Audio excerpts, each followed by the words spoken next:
Imagine buying a property that you think is worth $150,000, but it's actually only worth $100,000. You would be trapped. Whenever me and my wife bought our second investment property, we didn't just happen or get lucky to fall into $30,000 worth of equity.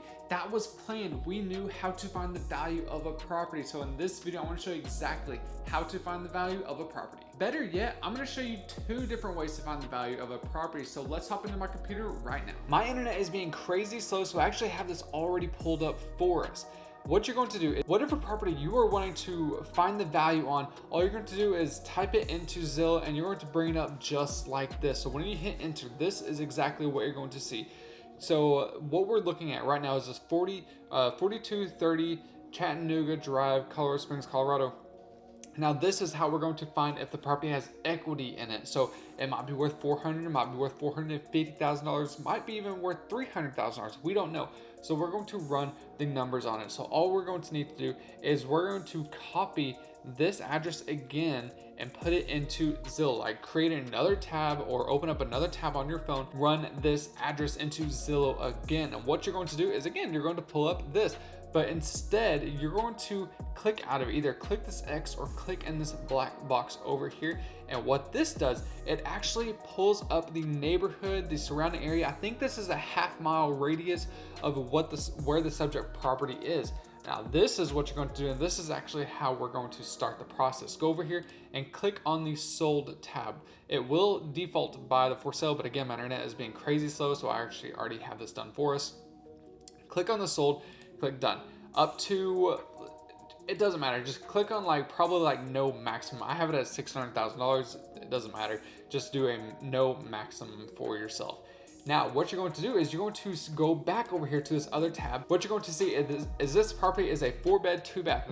It actually shows you right here, it's a 1 full bath, 3/4 bath, but we're going to just run the numbers on a 2-bath property. So this is what you're going to do. You're going to go back over to this tab. You're going to type in a 4 bedrooms and you're going to type bathrooms as a 2-bathroom property. So you're going to hit done. Again, I've already done this for us, so I just want to show you what you need to do. And you're going to go over here. This is probably going to be all selected. So you're going to unselect everything except houses. Click done. Now you're going to go over to the more tab. This is kind of where it gets a little confusing. You're going to go in here and you're going to look at the subject property. You're going to see that's 1,900 square feet. This is what I like to do. I like to do a plus minus 250 square feet if you can do that. So the square footage, again, it was 1,900 roughly square feet, 1,750 square feet to 2,000 square feet. That's good enough for me. It's going to pull up all the properties that have been sold, that are 4-bed, 2 baths with square footage of 1,750 to 2,000 square feet, year built. You can see that right here. Go to facts and features, or you can just scroll down, up and down, and you can see that it's a year built. I like to do 15 years plus or minus, and this is what we kind of come up with. It's not exact, but that's what I like to run my numbers on whenever I'm doing it myself. Now, the second way, I'm going to show you a way you don't have to do it yourself. You don't have to waste any time. You actually get better comparables, but this is how you can actually do it yourself. You can do it in a quicker fashion. And then we're going to just, click over here, and it's not gonna show anything for us, right? So what you can do now, this is a half-mile radius. I like to do a mile to 2-mile radius. So we're going to just scroll out. That might be a little bit too far. No, it's not. We're going to scroll. This is about a mile radius. And it's going to pull up right here. These two properties, again, you can see right here, it's a 4-bed, 2-bath, 1,800 square foot. That's basically the property that we are looking at right now. 4-bed, 2-bath, 1,750 square foot. It's a little bit, a little bit smaller in the square footage size, but again, you get the idea. Oh, and one other thing that I forgot to mention is in this more tab, you're going to scroll down. You're going to do a sold in the last 12 months, the 12 to 6 months. I like to run a 12 months because whenever you do a 6 months, you might actually have enough comparables, enough comps. So what you're going to do is you're going to go back here after you do the sold in the last 12 months.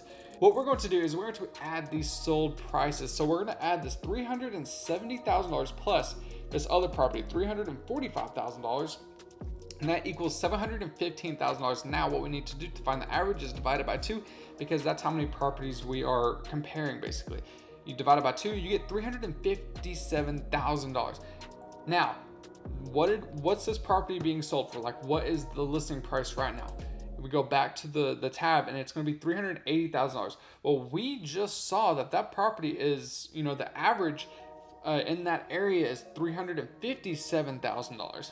This is $23,000 over what the average is. So you can reasonably assume that this property is overpriced, you know, quote unquote overpriced, but it's not going to have equity in it. You're going to buy this property at a premium right now. Hey, if you're getting value out of this YouTube video, go ahead and hit that like button for me and turn it blue. It's actually an easier and less time-consuming way to find out if a property has equity or not. And that's actually going through your real estate agent and asking them, hey, can you run the comps for me? They will do all of this for you. They will find even better comps for you. They might actually even go out to the last 24 months, like last sold in 24 months. So they might, you know, do these other things. This is why I wanted to show you this way first, because you want to make sure that the real estate agent is actually giving you good comps. Because the last thing you want is with this property, you know, it was 1,900 square feet. The last thing that you want to happen is for this real estate agent to give you a property that's, you know, 2,500 square feet and it'd be like $450,000, where now you're thinking that, whoa, this property has crazy equity, this is a great deal. But in reality, it's not. They're giving you bad comps. So whenever you go to the real estate agent asking for comps, you want to make sure that they're actually giving you great comps. And how you know they're giving you great comps is everything that I just showed you on my computer. You can just look at, they're gonna give you a list of the properties that they ran their comps on. You can say like, oh, okay, well actually this property has 6 bedrooms rather than 4. Why'd you give me this as a comparable? Most of the time, they're not gonna have a good answer for you, and that's gonna be the time to actually find a new real estate agent. Because 2 things could have happened. 1, they just don't know what they're doing, and you don't wanna be working with people that don't know what they're doing. 2, they just tried to get, you know, away with something that they could make a quick sale on you as a new real estate investor. And obviously you don't want to be dealing with those types of agents. If you got value out of this video, hit that subscribe button down below and click the bell icon to get notified when I upload a new YouTube video just like this one, because this YouTube channel is all about real estate investing, helping you achieve your financial freedom sooner. Now, there's gonna be videos popping up all right in here that I picked out specifically for you to bring you even more value than I did in this video. So go check those out. But until the next video, I'm out. See you.